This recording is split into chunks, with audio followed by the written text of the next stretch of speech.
L'Ukraine vient de construire un monstre, littéralement.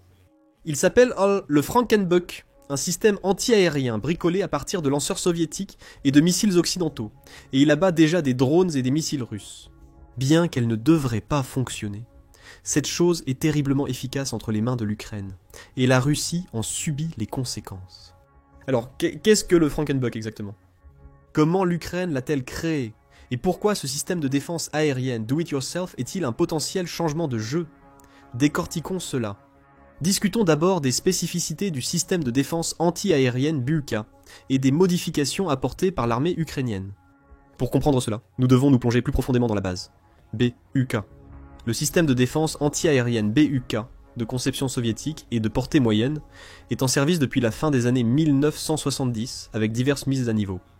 L'Ukraine a hérité de plusieurs versions du bouc Émon pilier de sa défense aérienne, après l'effondrement de l'Union des républiques socialistes soviétiques. Surtout depuis 2014, il est conçu pour abattre des avions, des missiles de croisière et même certains missiles balistiques.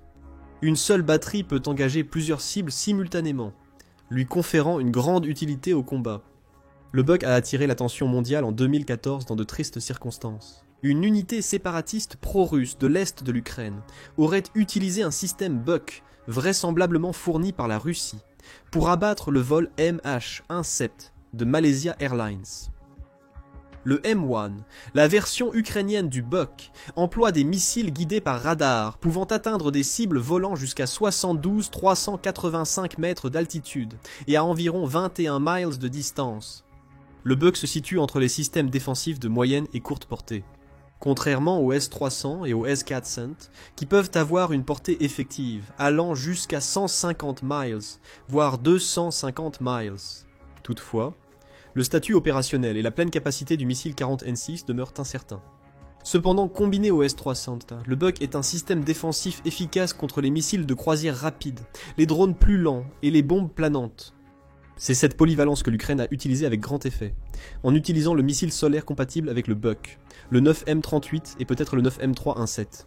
D'où le Surface Air Missile dans le nom du système. Le missile 9M38 est à guidage radar semi-actif, avec une portée maximale d'environ 21 miles, identique au système. Cependant, le Buk n'est pas tout puissant, le cœur du problème étant l'avantage numérique de la Russie. Vous voyez ? Le 9M38 est un excellent missile lorsqu'il est associé au système. Mais techniquement, l'Ukraine ne produit pas ce type de munitions à grande échelle. Les systèmes Buk et leurs missiles utilisés par l'Ukraine ont été hérités du pays après la chute de l'Union soviétique au début des années 90. Depuis, l'Ukraine a eu un approvisionnement limité de ces missiles, la Russie réalisant toute la production majeure du système. D'autres fabricants, ayant une influence limitée sur l'approvisionnement mondial en missiles, inclus pour des pays ex-soviétiques, comme la Biélorussie. Cependant, avec la Biélorussie soutenant la Russie dans le conflit, l'Ukraine aura peu de chances d'obtenir de nouveaux missiles pour ses systèmes Buk. Le ministère de la Défense ukrainien est resté discret sur le type exact de missiles et de munitions que le pays peut produire en masse. Un rapport du président ukrainien Volodymyr Zelensky lui-même, vers la fin de 2024, suggère que le pays a régulièrement développé son complexe militaro-industriel depuis le début de la guerre. Selon le rapport, l'Ukraine a produit au moins 100 missiles en 2024. Des analystes militaires suggèrent qu'il s'agit probablement de missiles à longue portée tels que les Atacams ou Storm Shadows fournis par l'OTAN. Le rapport ne mentionne pas le 9M38, une conception de portée faible à moyenne, mais cela ne signifie pas qu'il n'existe pas. En fin de compte, même si l'Ukraine parvenait à produire quelques dizaines de missiles pour les Buks existants, elle ne serait pas encore sortie d'affaire. Contrairement à la guerre à longue portée conventionnelle privilégiée par les États-Unis et l'OTAN, la Russie et l'Ukraine misent sur la quantité plutôt que la qualité lorsque possible. Cela a mené les deux pays à réduire graduellement le coût moyen de production de leur matériel militaire, notamment les drones. Ainsi, même les conceptions de missiles à longue portée que les deux pays utilisent coûtent généralement moins de 2 millions par unité, une fraction du prix de leurs homologues occidentaux. Ceci contraste fortement avec les systèmes défensifs contemporains qui ont été donnés à l'Ukraine, en particulier la défense anti-aérienne Patriot Advanced Capability 3. Avec le Patriot, un seul missile intercepteur coûte entre 1 et 4 millions, selon la marque et le modèle exact. Même les missiles les moins chers de cette gamme sont bien plus onéreux que ceux utilisés par l'Ukraine et la Russie. Ce qui nous amène au cœur du problème. On peut soutenir que le principal avantage que les bugs avaient sur les designs contemporains offerts par l'OTAN est leur prix moyen inférieur et leur coût d'entretien. Les missiles utilisés par les batteries provenaient des stocks ukrainiens existants, que le pays a dû utiliser. Le missile a probablement été peu coûteux à entretenir et à moderniser pour être compatible avec les systèmes radar et de guidage actuels, expliquant son utilisation répandue. L'alternative aux bugs était simplement trop onéreuse. Pour l'Ukraine, l'OTAN n'était pas capable de donner des missiles pour ses propres systèmes de défense anti-aérienne, pour suivre le rythme des attaques russes. Pour illustrer cela, la Russie a lancé plus de 300 drones et 20 missiles rien que dans les 3 premiers jours de janvier 2025. Selon un rapport de Russia Matters, tout au long du mois, la Russie a lancé environ 2158 drones, 20 missiles balistiques et 54 missiles de croisière, ciblant divers endroits à travers l'Ukraine. C'est potentiellement plus de 2200 cibles que les systèmes de défense de l'Ukraine ont dû prendre en compte. Évidemment, les surface air missiles et systèmes similaires ne cibleraient pas tous les drones, car l'Ukraine a plusieurs autres options. Cela montre toutefois combien l'Ukraine a besoin de défense anti-aérienne moderne et performante. Cela a mené à la création du Frankenbux. Le châssis du bug semble peu modifié. Le lanceur a été modifié notamment au niveau des mécanismes de montage pour accepter un missile différent. Et ce missile est le 6 Sparrow. R-I-M-S-E-V-E-N. Contrairement au 9M38, le RIM-7 est un missile de défense aérienne embarqué, ce qui signifie qu'il est destiné à être tiré depuis des lanceurs embarqués sur des navires.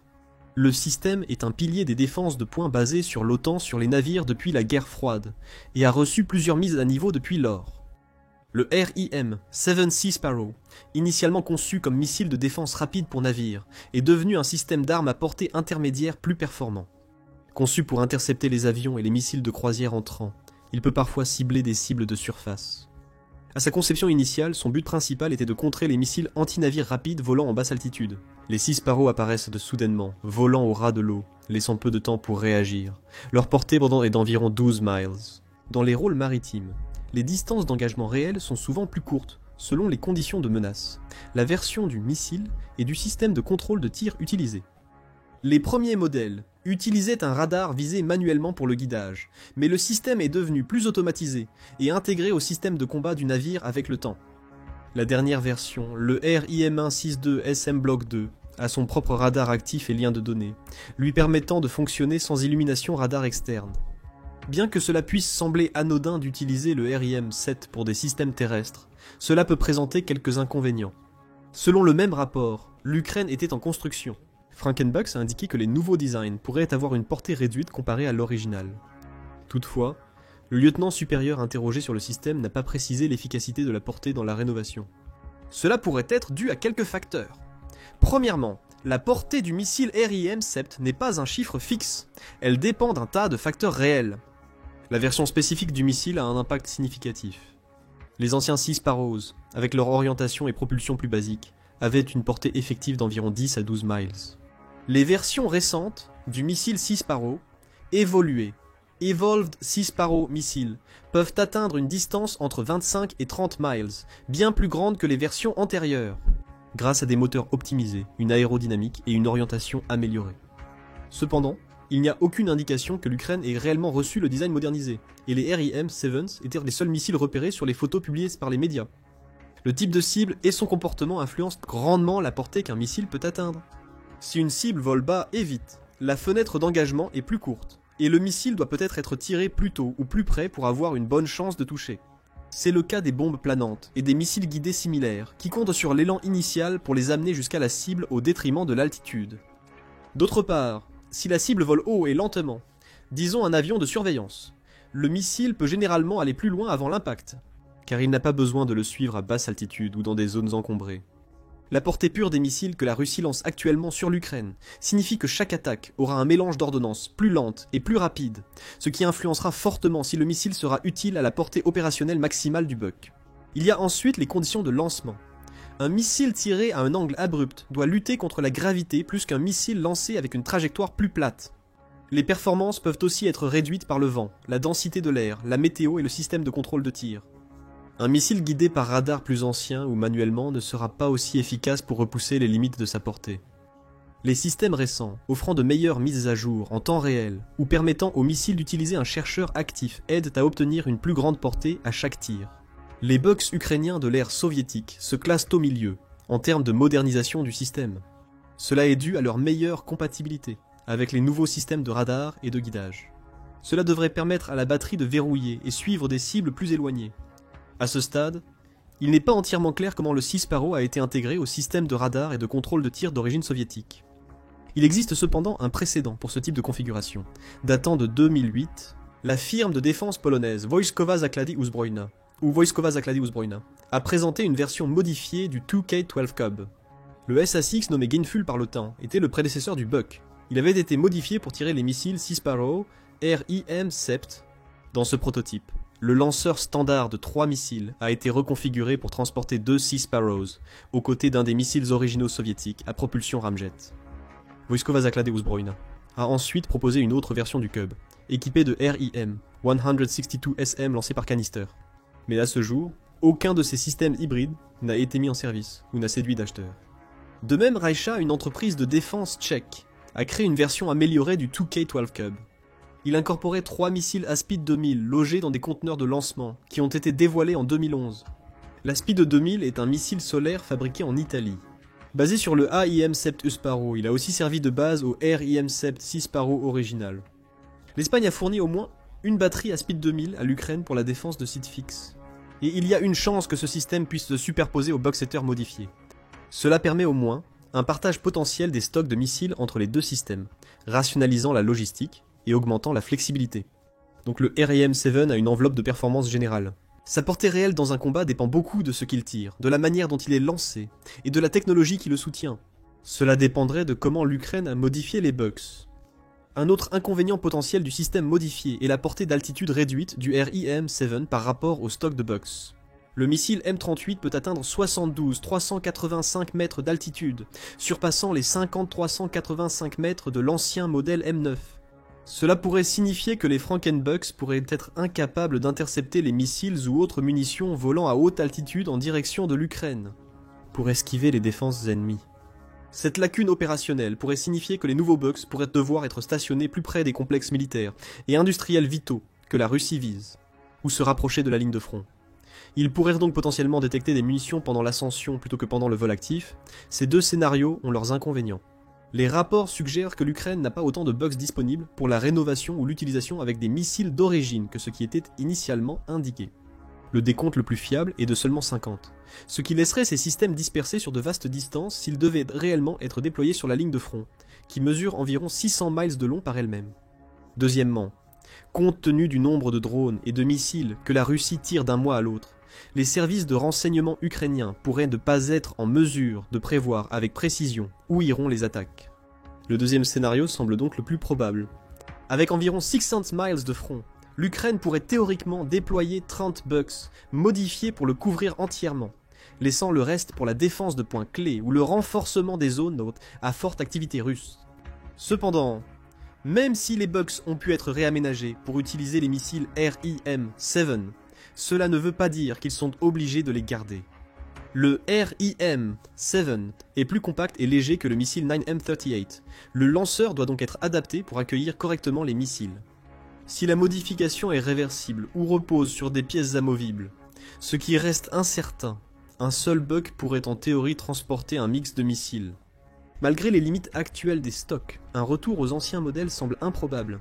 Cela pourrait élégamment résoudre certains problèmes anticipés par les analystes lors de l'utilisation du RIM-7 pour les lancements terrestres. Le nouveau design pourrait contrer des cibles plus rapides et à basse altitude, tandis que le système original s'occupe des missiles volant haut déployés par la Russie. Malgré des performances limitées, les Frankenbucks devraient se tailler une niche, voire exceller dans leur travail. Cela est dû aux coûts élevés du déploiement de systèmes de défense de l'OTAN comme le Patriot mentionné précédemment.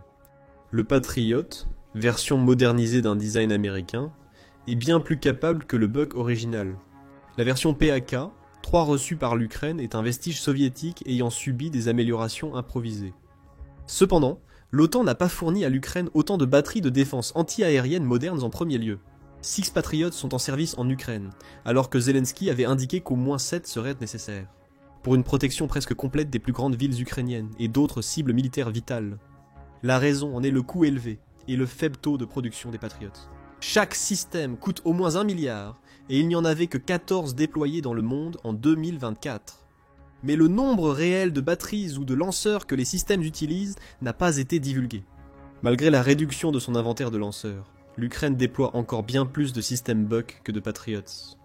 Les Frankenbucks sont beaucoup plus faciles à entretenir pour l'OTAN car leur coût de déploiement est bien inférieur. Alors que l'OTAN n'a plus beaucoup de Bucks, la plupart de l'Alliance ayant abandonné les systèmes soviétiques. L'atout principal des Frankenbucks est qu'ils utilisent des missiles occidentaux. Si la Russie échoue à détruire les nouveaux Bucks, l'Ukraine pourrait bénéficier d'un approvisionnement en défense anti-aérienne bien plus régulier qu'avant. Les Bucks sont protégés par leur propre système anti-aérien et la flotte de drones ukrainienne. Cela les laisse entre des mains relativement sûres pour donner le meilleur d'eux-mêmes au combat. L'indépendance des systèmes patriotes a une autre implication majeure pour l'armée ukrainienne. Elle est moins dépendante du soutien direct des États-Unis. Le missile RIM-7, bien qu'ancien, a été utilisé dans diverses installations de défense de l'OTAN et Marines à travers le monde. Raytheon, le fabricant, avait annoncé en 2021 que la plupart des alliés des États-Unis recevraient la version améliorée du missile et des systèmes associés. Le rapport suggère que les mises à niveau ne sont pas nécessaires aux États-Unis, et qu'une partie du travail sera réalisée en Espagne, en Grèce et en Australie. Le rapport a suggéré que les mises à niveau devraient être achevées d'ici fin 2022. Les pays de l'OTAN pourraient donc avoir des stocks restants de missiles RIM-7 issus de la modernisation. Comme pour les dons précédents, toute cette technologie obsolète serait maintenant mise à excellent usage en Ukraine même. Pourquoi est-ce important ? Depuis l'investiture de Donald Trump en janvier, les relations entre les États-Unis, l'Ukraine et la Russie ont nettement tourné en faveur de cette dernière. Trump a suspendu l'aide à l'Ukraine pendant une semaine en février pour forcer le pays à accepter un cessez-le-feu. Cela n'a fonctionné ni pour les États-Unis ni pour l'Ukraine, car la Russie n'a accepté qu'un accord limité et a poursuivi les attaques malgré tout. L'escalade des tensions entre Trump et Zelensky et les conséquences de suspension potentielle ou d'une réduction de l'engagement américain dans l'aide à l'Ukraine pourraient rendre inutilisables les systèmes patriotes donnés si l'administration États-Unis n'envoie pas les missiles nécessaires. Cela laisse le reste de l'OTAN, surtout l'Europe, pour combler le vide et fournir à l'Ukraine leur propre système anti-aérien. Le Frankenbuck est un design basé sur une technologie qui n'est plus utilisée en Europe, ou du moins qui ne devrait plus l'être. Les pays européens pourraient envoyer leurs stocks restants et se concentrer sur le renouvellement de leurs propres approvisionnements nationaux. De même, le Royaume-Uni et le Danemark ont créé indépendamment des systèmes défensifs pour d'autres domaines de la guerre, comme les Gravehawks, qui utilisent moins des missiles RR à la place. L'intensification des activités de l'OTAN en Europe démontre précisément pourquoi l'Ukraine nécessite tous les systèmes de défense possibles. La guerre en Ukraine est, à bien des égards, un conflit indirect entre la Russie et l'OTAN. Bien que la Russie n'ait pas déployé tous ses systèmes expérimentaux ou de nouvelle génération, tout comme le char T-14 Armata largement écarté pour des raisons de coût et de performance, la Russie a déployé une grande partie de son équipement le plus avancé utilisable. Les frappes de missiles balistiques comme l'Iskander et le Tornado S sont en augmentation et sont régulièrement utilisées pour frapper les villes ukrainiennes. Malgré de lourdes pertes, le T-90M est devenu un élément clé du front. Pour l'OTAN, le bilan est contrasté. L'Ukraine a reçu des technologies occidentales de pointe, notamment les systèmes de défense aérienne Patriot, les chars Léopard 2, les High Mobility Artillery Rocket System, les IRIS-TS et les NASAM, malgré quelques livraisons initiales de systèmes obsolètes. Cependant, le matériel de pointe ou prototype est souvent livré en petite quantité, probablement pour limiter le risque de capture ou de rétro-ingénierie par les forces russes. L'équilibre reflète une course aux armements cachés. La Russie teste la durabilité de son arsenal actif, alors que l'OTAN évalue la performance de ses outils défensifs modernes dans une véritable zone de guerre. Si l'Ukraine perd la guerre, la Russie aura accès à de nombreuses ressources et pourrait mettre en danger la sécurité à la frontière OTAN-Russie. Le risque accru et une possible baisse de l'engagement américain dans l'OTAN signifiant que l'Europe pourrait être seule face à une éventuelle expansion russe vers l'ouest. L'OTAN a insisté sur l'essai de nouveaux designs et l'improvisation en Ukraine autant que possible. S'ils ne le font pas maintenant, et en Ukraine, ils pourraient devoir le faire de toute façon à l'avenir, mais dans leur propre pays d'origine. Jusqu'à présent, les Frankenbucks et de nombreux autres nouveaux designs ou améliorations issus des collaborations OTAN-Ukraine semblent prometteurs. Bien qu'ils ne puissent probablement pas vaincre seuls les missiles et drones russes, ils améliorent significativement les défenses en couche pour offrir à l'Ukraine une sécurité accrue. Pensez-vous que ces Frankenbucks auront un impact ? Merci d'avoir regardé, n'hésitez pas à commenter ci-dessous. Découvrez Frank et Sam d'Ukraine, c'est génial. Les États-Unis sont intéressés. Ou regardez plutôt cette autre vidéo.